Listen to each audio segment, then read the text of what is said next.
Subscribe कीजिए हमारे educational channel को और बेल आइकन दबाइए सबसे पहले वीडियो पाने के लिए।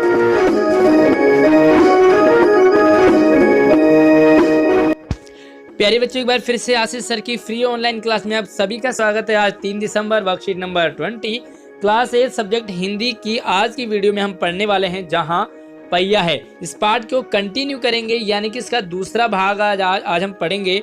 इसका पहला भाग आप ऑलरेडी पिछली वीडियो में पढ़ चुके हैं। अगर आपको पिछली कोई भी वीडियो देखनी हो 8th क्लास की, तो लिंक आपको हमारे वीडियो के नीचे डिस्क्रिप्शन में दिया है, आप वहां से जाके अपनी पुरानी सभी वीडियो देख सकते हैं। तो आगे बढ़ेंगे, अपनी प्यारी सी गुरु दक्षिणा मुझ तक जरूर पहुंचाई, वीडियो को लाइक कीजिए। तो बच्चों, आज हम 100 लाइक का हमने टारगेट रखना है कि वीडियो को 100 लाइक कम से कम हमें चाहिए। तो बस आपने अपनी तरफ से पहली लाइक जरूर करनी है। तो शुरू करते हैं हम आज जहां पहिया है। यहाँ पर हम बात कर रहे थे जो पुडुकोट्टई जिला है तमिलनाडु का, वहाँ रीति रिवाज, मान्यताएं, रूढ़िवादियाँ, महिलाओं को घर में कैद करके रखना, उसे निकलने के लिए, बाहर निकलने के लिए महिलाओं ने साइकिल चलाना स्टार्ट किया। यानी कि जो अपनी आज़ादी है वो साइकिल चला करके इन्होंने दिखाई। तो सबसे पहली जो महिला थी वो जमीला और फातिमा बीवी, ये 2 महिला हैं, मुस्लिम महिलाएं। इन्होंने साइकिल चलाने में इंटरेस्ट दिखाया।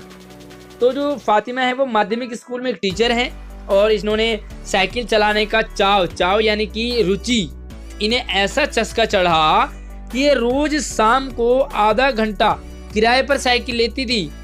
आपके भी आसपास गांव में अभी भी साइकिल किराए पे चलाने के लिए मिलती है, हम चलाते हैं वहाँ पर भी किराए पर। तो यहाँ पर भी किराए पर साइकिल जो चलाने के लिए लेती थी और एक नई साइकिल खरीदने की कहा इन्होंने कि मेरी हैसियत नहीं है, यानी कि मेरे पास इतने पैसे नहीं है कि मैं नई साइकिल खरीदूं, लेकिन फिर भी साइकिल चलानी है आधा घंटा, वो भी किराए पर, है ना। समझ सकते हैं कितनी बड़ी क्रेजी है साइकिल चलाने को लेकर के। और इन्होंने बताया कि साइकिल चलाने में खास तरह की आज़ादी है। और जब आप साइकिल चलाते हैं, फील करते हैं, पैडल मारा, चलते गए, उड़ते गए, बड़ा सुकून सा मिलता है साइकिल चलाने में, है ना। तो हमें किसी पर निर्भर नहीं रहना पड़ता, है ना। और इन्होंने एक और बात कही कि मैं कभी भी साइकिल चलाना नहीं छोड़ूंगी। जमीला, फातिमा और उनकी मित्र एक अवकन्नी, है ना। तो ये चवन्नी अठन्नी नहीं है, बल्कि इनका नाम अवकन्नी है, नाम है। तो इन सब की एज लगभग 20 ईयर्स की है।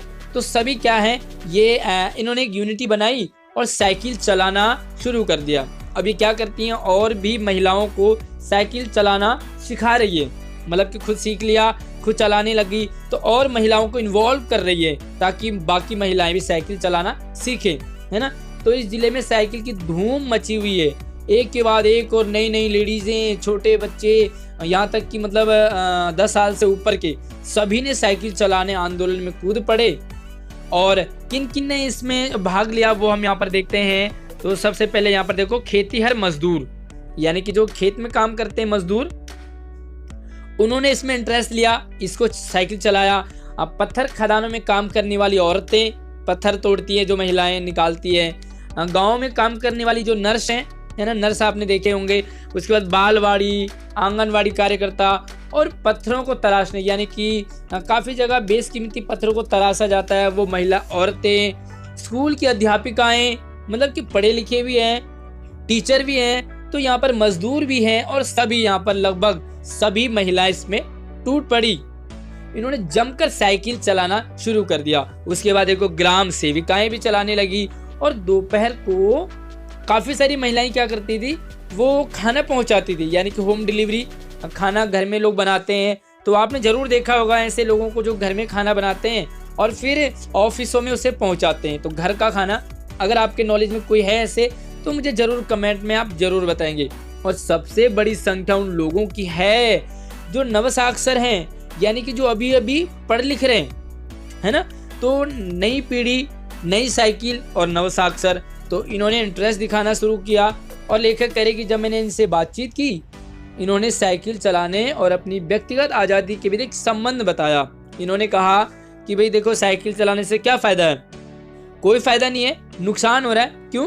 क्योंकि देखो किराए पे लेना पड़ रहा है, लोगों की बातें सुननी पड़ रही है। लेकिन इन्होंने कहा कि साइकिल चलाने से मेरी व्यक्तिगत आज़ादी, यानी कि मुझे फ्रीडम मिला, मैं कहीं भी आ जा सकती हूँ, किसी पर डिपेंड नहीं रहती हूँ मैं। तो यहाँ पर इन्होंने बातचीत में ये बताया।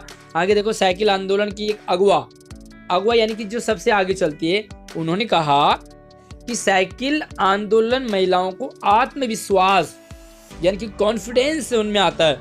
और महत्वपूर्ण बात यह कि पुरुषों पर इनकी निर्भरता कम हो गई है।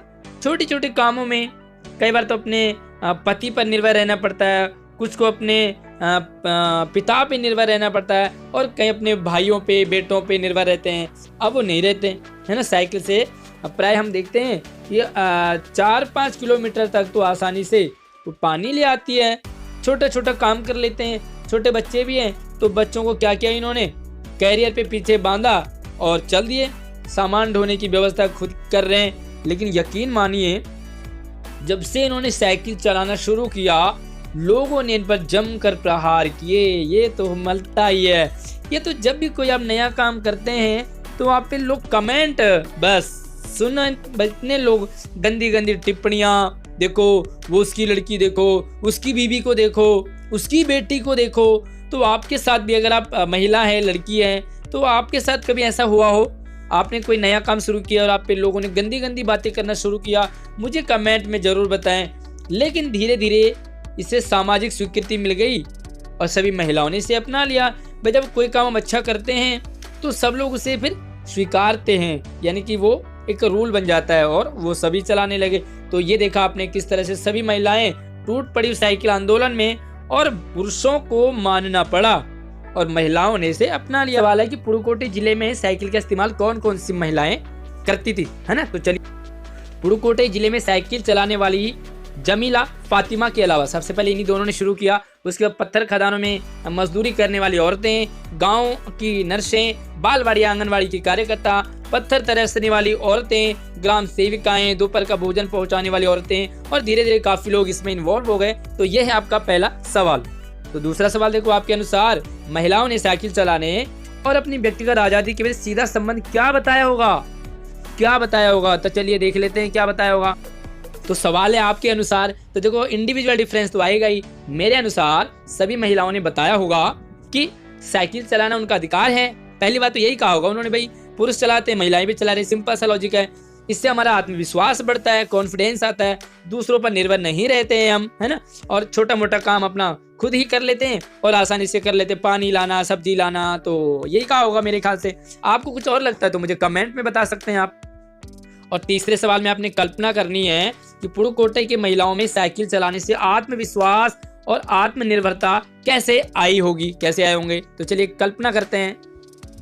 तो आंसर देखो, पुडुकोट्टई की महिलाएं पहले घर के चूल्हे चौके तक सीमित थी, अब वो बाहर निकल पाती हैं, आजादी मिल गई है ना, कॉन्फिडेंस आ गया। छोटे मोटे काम अपने पिता, पति, पुत्र, भाइयों पे निर्भर नहीं रहते, बल्कि उन्हें साइकिल की मदद से वो खुद ही कर लेते हैं। तो ये आप इस तरह से इसका आंसर लिखोगे। चौथा सवाल, तो सोच कर लिखना है अपने कि जैसे ही साइकिल चलाना शुरू किया वहां की महिलाओं ने, ग्रामीण महिलाओं ने, तो उनके सामने बहुत सारी बाधाएं आई होंगी। उससे पहले जब वो साइकिल नहीं चलाती थी तो उनको काफी प्रॉब्लम्स भी आई होंगी। तो चलिए प्रॉब्लम्स जान लेते हैं कि उससे पहले उन्हें क्या आई होगी।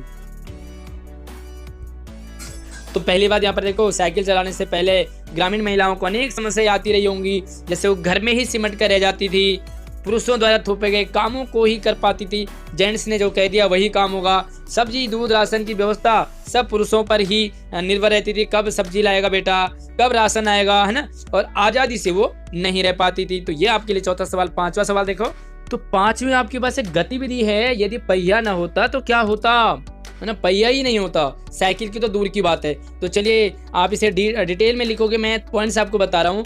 पहिया नहीं होता तो देखो गाड़ियाँ, कार, साइकिल आदि कुछ भी नहीं होते, है ना। तो क्या बिना पहिए के तो ये चलते ही नहीं है ना। और दूसरा देखो, कहीं भी आना जाना पैदल ही होता, है ना। तीसरा देखो, घंटों का सफर हफ्ते और महीने लग जाते। आपको गाँव जाना है, यूपी, झारखंड, उत्तराखंड, मुंबई जाना हो तो देखो महीने लग जाएंगे। चौथा देखो, सामान लाने ले जाने का काम या तो घोड़ों से होता, गधों से होता, कुलियों से होता, या सर पर ढोते। पांचवा देखो, पहिया गाड़ियां ना होती तो बड़ी बड़ी कंपनियां भी नहीं होती, कहीं गाड़ियों के पहियों के पार्ट्स बनते हैं तो वो काम नहीं होता। और छठा है देखो, रोजगार ठप हो जाता, है ना। तो रोजगार की कमी होती। तो प्यारे बच्चों, ये है आपके लिए आज की वीडियो। पसंद आई होगी। वीडियो को लाइक कीजिए, अपने दोस्तों को शेयर कीजिए। कोई भी डाउट है तो मुझे कमेंट में कर सकते हैं, और कुछ भी अच्छा मुझे बताना होगा तो आप तब भी कमेंट कर सकते हैं। चैनल को सब्सक्राइब करके बेल आइकन जरूर प्रेस कीजिए। धन्यवाद।